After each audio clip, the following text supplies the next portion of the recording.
Sa panahon ngayon, marami pa rin sa ating kabataan ang nahaharap sa suliraning pangkabuhayan.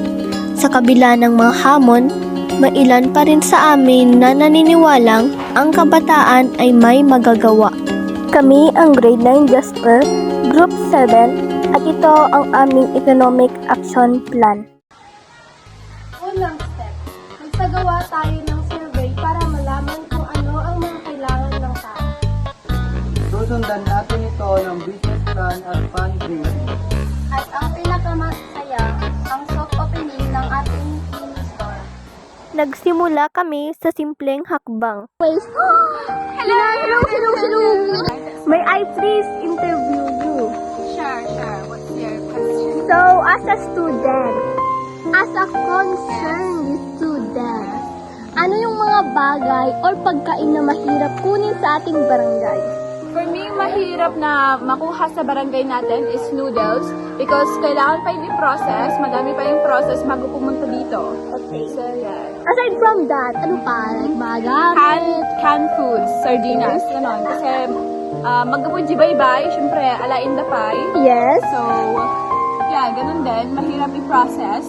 ang dami palang needs ng mga tao rito. Like, gaya ng sinabi ni Ate Girl kanina.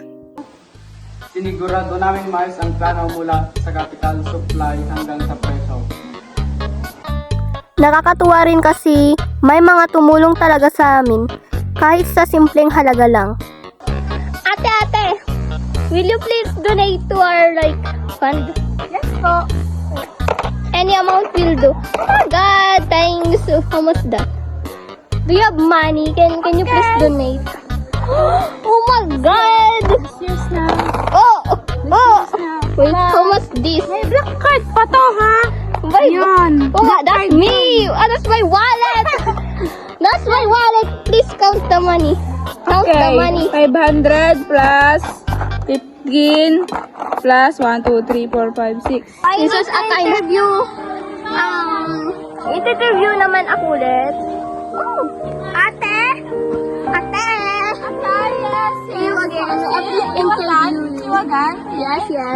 Interviewin kita ulit sa, di ba? Okay. Pwede. So, sa aming proyekto, ano po ang masasabi mo at nakakatulong ba ito sa ating barangay? Siyempre, nakakatulong iyon dahil mas malapit na yung store ninyo at madami na ding nabibenta. Okay. Hindi katulad ng ibang store dyan, kulang yung mga binibenta nila.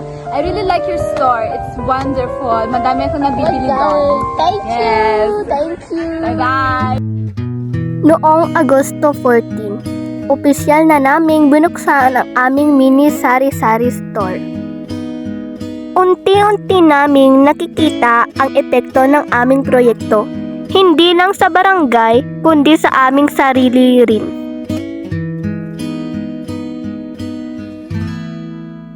Kami ang Group 7 ng Grade 9 Jasper at ito ang aming ambag sa ekonomiya.